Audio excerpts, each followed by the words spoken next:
welcome to the stage, Johan von Holstein!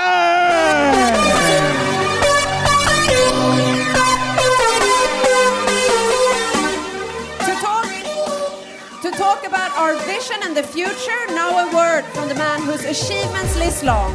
A Harvard graduate and one of Sweden's most successful entrepreneurs ever. He has years and years of experience and have been among the world leaders of building internet-related companies all over the world. He was named Technology Pioneer by the World Economic Forum. He's rung the Wall Street Bell. He's led companies with thousands of staff. Welcome, Johan Staël von Holstein. Wow, thank you so much.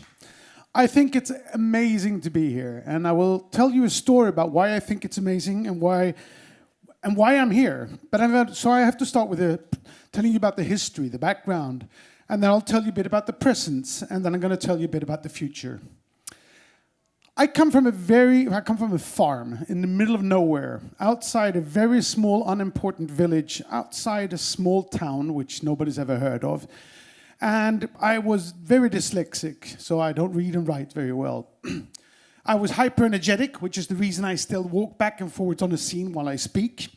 And I was actually very lousy at school. And when I finished my ninth grade, I started selling when I was 6. My grandfather was a fisherman, so the first thing I sold was fish. And then I'm a soccer fan, so I sold sweets on the soccer games when I was 12, and I sold newspapers. And at 14, I started working in a cheese factory. So I was a real farmer's boy. And at the age of 15, 16, when I finished my gymnasium, the school principal said, well, he doesn't need to continue school. He can take a full-on job at the factory. And my mother, she refused to accept that. She said, my son is talented, he's smart, he's going to study. And she forced me to study languages. And since I can't read and write, I can think, well, that might not be so smart. But I do speak Spanish, French, German, English, and Swedish now. So I'm kind of happy that she did. But I was still very bad at school. So I traveled around the world for years and just hitchhiked around, working as a waiter, working as a rep, as a ski teacher, and doing things I really liked to do. Until I had a really severe car accident. And I spent 3 months in hospital. And coming out of there, I realized that, well, I probably needed to get some kind of education. So I went into university, which was very difficult for somebody who's got the difficulties of reading and writing as I do. So what did I have to do? I had to work harder than everybody else. And I struggled getting out of there. And I taught myself how to think in pictures instead of words and letters, which made me eventually actually finish off my degrees with very good degrees, but not because I was talented, but because I worked harder. And once I finished, I got a job for one of the most amazing entrepreneurs Sweden's ever had. He's not so famous outside Sweden as he is within Sweden, but he is fundamental to where Sweden is today, because he broke down what Sweden's history and past was. Not believing in oneself, believing in the community, believing in that society would take care of you. He challenged that and said, you can do it yourself. And I managed to get a job for him. I actually met him in Barcelona, which we left yesterday. And I had studied for 4 years. I was indebted up over my ears with student loans. And the first job, I come into a suit like this, and he says, no. You have to have jeans and a T-shirt, and the T-shirt should be dirty. You need to look cheap. And I said, why? I'm an MBA, I've studied at Harvard, I've worked so hard for this. And he said, no, everybody who starts working for me has to start with carrying a beer. And if you're good at carrying a beer, you can start off as president for any company you want.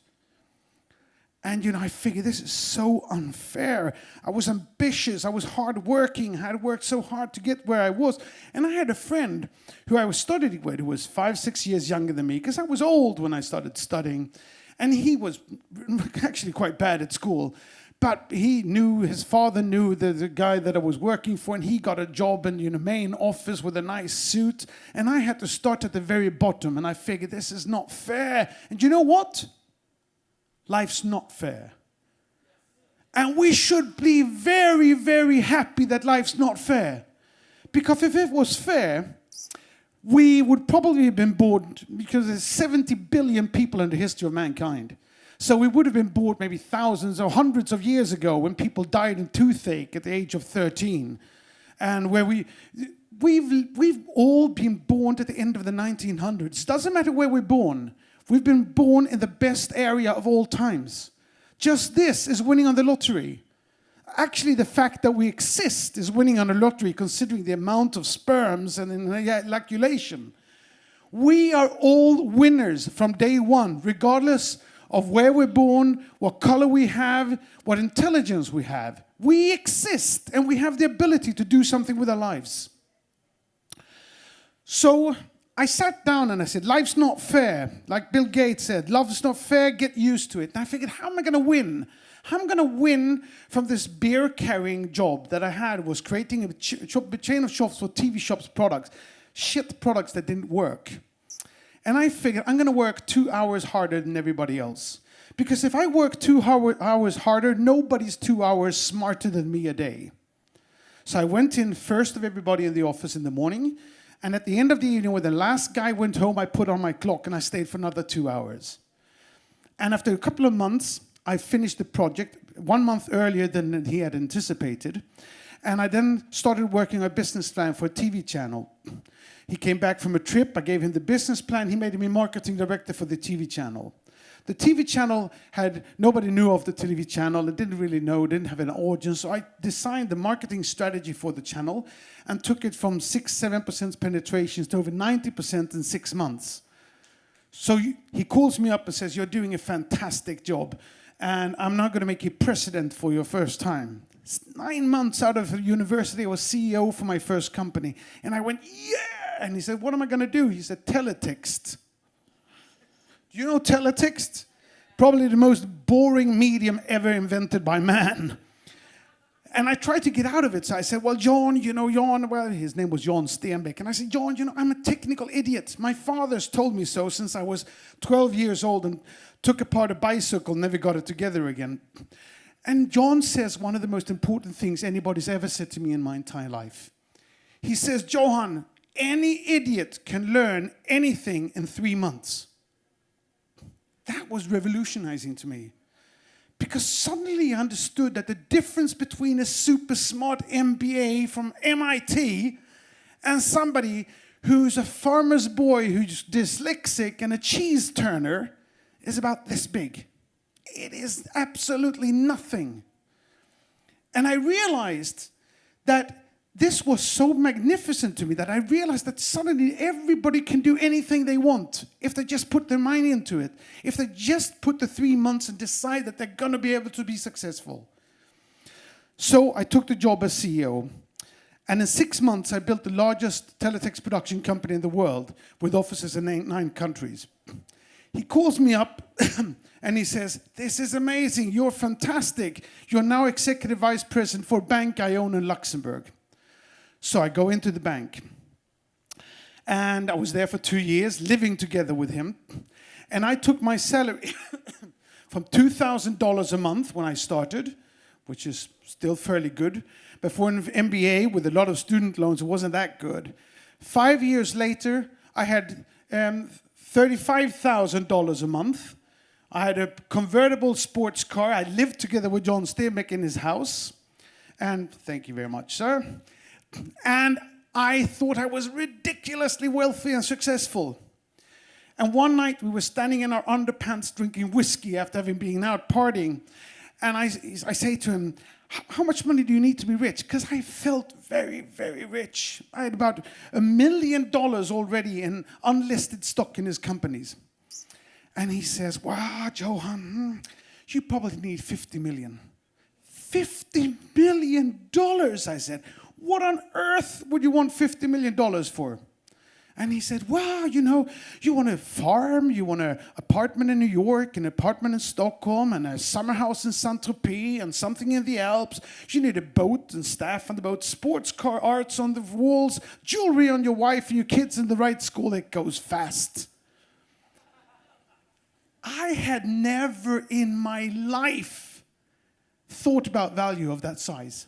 I've never thought about so much money. I thought that was impossible to reach. And what do we know about impossible? It's nothing. So I walk up to him and I say, well, John, I want to have $50 million. And he says, well, Johan, stay with me for 10 years. I promise you $50 million.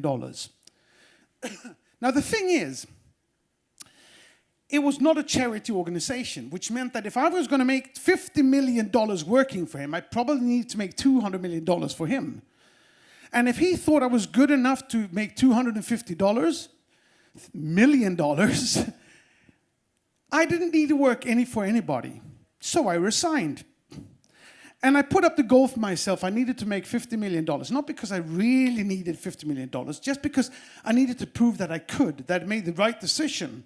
And I needed to make $50 million in half the time. So in January of 1996, as one of the first internet entrepreneurs and pioneers of Europe, together with some friends, I started a company called Icon Media Lab. In 5 years, we grew it from 0 to 3,500 employees, 32 offices in 26 countries. We put it public first on the stock exchange in Sweden, secondly on the stock exchange in New York, and I actually opened live in CNN, the New York Stock Exchange. I started the first sharing economy company in the world called let'sbuyit.com, which was about the first company that tried to gather a crowd and make value out of it by saying, if we all want to buy a Volvo car, we can get a much better price than if we go one by one. And that was in 1998. And by the year 2000, I had built companies valued, I don't know how you're going to calculate, at about about 5-6 billion US dollars. And my personal wealth was about $600 million. I had beaten the crap out of my friend who started out in his nice suit at the right office. And how did I do that? By working 2 hours more a day. Not 1, but 2. And to be honest, maybe sometimes until 8, until faint. 8 until faint, I love that expression. Because if you work harder, nobody is more than this much smarter than you. And if you work this much more, that makes everybody into a winner. Anybody can do anything they want and achieve anything. Impossible is? Yes. And we can do this. And I think, so, you know, it was an incredible experience for me to build these things. Now the internet bubble went like this, and then it crashed, and I lost everything, almost everything. Did that matter? No, because you know what? You get 1 chance, 2 chances, 3 chances, and eventually, for the person who's persistent and who works hard, never give up, that's lesson number 1 of the world. And if you don't give up, if you work hard and you put your money, your energy into it, your passion into it, you commit to something you want to do, nothing is impossible. So I was, during this time, one of the very first visionaries of the internet. I loved the internet because I saw that it would build systems that would actually break down monopolies. It would break down unnecessary middlemen. It would put the power into the hands of mankind. And I saw internet go from where it was, nobody heard of it in 1996, to be in everything. I knew that it was going to be in the cellular phones. I knew that we were going to download movies over the... I just saw this, visualized it in front of me. Because if you can visualize it, it's true. Pablo Picasso said that, the best artist in the history of mankind. He said, if you can see it, if you can visualize it, if you can see the 10,000 people in the football stadium, it's true. You can do it, but you need to visualize it. You need to understand. You have to set your goals. Know what you want, see where you want to go, and then just do it the Nike way. So, where was I? I lost track. Yes, I saw where the internet was going. And I said, eventually, the internet is going to empower man. It's going to make us all be able to capitalize on our networks, on the digital values that we have. And I was dreaded to see what Google did by stealing our digital identities, by creating profiles that they would sell and exploit. And then Facebook came along. And when Facebook came, Google came out and said, and said that, make no evil. I said, that's funny coming from the most evil company in the history of mankind. And when Facebook came along, I said, now Google has somebody that's even more evil than them. And I said that Facebook is going to become the most valuable company in the world. Why? Because they're stealing all the knowledge and experience and values that we have as individuals. They're stealing our most important thing, our networks. And they're building their profits and they're making billions and billions out of the money and the values that's ours, that we should have. So I predicted what we call today influencer marketing, the ability and the values of actually being able to profit on the networks that we have and the brands that we can build for ourselves and the hard work that we're putting into building this knowledge and experience and brand and networks. And hold on. Sorry. And so I tried to start a company called MyCube in 2009. Same year that Bitcoin was released. And I created a cryptocurrency called cubes. I bought 1,000 Bitcoins, which I lost in 2 weeks because it was too complicated. I wish I could find them, but I can't. And the idea with MyCube was that everybody should own their own digital identity in order to be able to exploit that and leverage on the network and knowledge that they had and the values that we could put into the digital environment. The company, for a number of different reasons, failed. Sometimes you don't succeed, but what do you do then? You never give up. So I've been working on a number of things, and I've known Jonas for 10, 15 years. And Jonas has presented me to different network things, and I love the idea of networking and not network marketing. But I've never really felt that the ideas were good enough or quite there. Until he phones me up in April, May and says, Johan, this time we're doing everything right. We have 15, 20 years of experience. We've built on the platform and we know the right thing. We're going to sell digital products. And I looked at Crowd1 and I saw, my God, this has the potential of changing everything. It is giving back the ability to leverage on your networks, selling digital products to your friends and family or people in your vicinity. If anybody works hard on this, we can bring trade to people. I believe very strongly in the gig economy. The gig economy meaning basically that as digitalization increases in every industry all over the world, as people will be and companies will be more and more digitalized, things will change faster and faster. Things will grow faster and faster. And as that happens, nobody is going to work in a company and get a gold watch. Companies won't exist for that long. The chances are that you'll have to change jobs every 5, 6, 7 years or every 3 months. And competition is going to be so hard because there's so many people that you might not even make enough money on a full-time job. You will have to do things on the side. You'll have to have ways of leveraging on your abilities. You'll have to have abilities to make money on the 2 extra hours you put in. And because of that, I believe that a company that can give people the ability to find trading opportunities, to sell things and make money on the side, that is of immense importance. My mentor, Johan Staël, he told me that there is nothing as valuable as a good salesperson. You can have a lousy shit company with shit products and great salespeople and you will thrive. You can have fantastic products in a great company and lousy salespeople and a company will go bankrupt.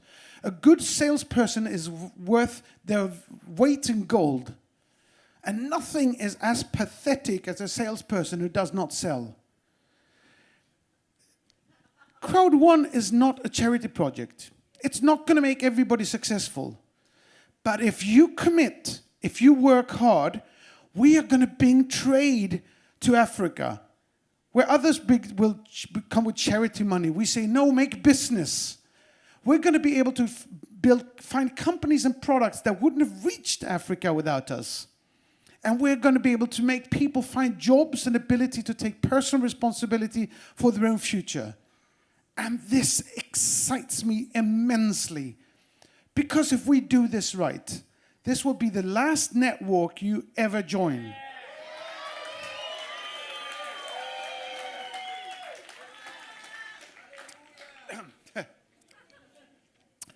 This is going to be the network that goes on for 20 years.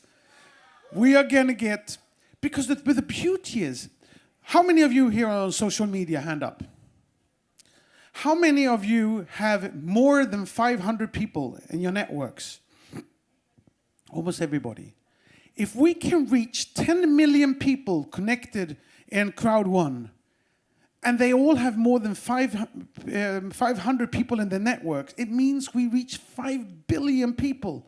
That's almost everybody in the world that's on social media or networks, digital networks. It means not only that we will change the lives of the people selling at Crowd1, but we will change the world through the way that entrepreneurs with good products does not have to go to the banks, to the venture capitalists, or whoever else like or do not like their product and play God. But we'll take good products to the people with a profit for the companies and for the salespeople in Crowd1. We will change the world. And we are so committed. I came into this, I was skeptical. Because, there is a bad reputation in the MLM marketing. Well, we're not an MLM marketing company. I was skeptical because, there's so much risk if people don't do this right. I look at the people and the talent and the programmers and the security people and the passion and commitment that Jonas puts in and the talent of the salespeople that I have met and the long-term ambitions and the good-hearted. I talked to Mr. Botswana who says we're taking people out of poverty. We're bringing trade to Africa. And I feel if we do this right, if we commit, if we work hard, impossible is good. I'm a very, very emotional guy. And I really, really feel so emotionally attached to the potential in this. And if we commit that we work together, because what I also like here is that people work together. It's not just about me and my down line. It's about actually making something. We need to get to critical mass. We need to get enough people into this industry to really go out there and make an impact. And we will be devastating to VC companies, to the banking system. We are putting digital money and cash into the hands of people who are not even bankable in some countries. So, thank you all very much. I'm going to work very hard to make this my third unicorn. I have the ambitions to one day put this public on a major stock exchange. And let's kick some ass. Thank you all.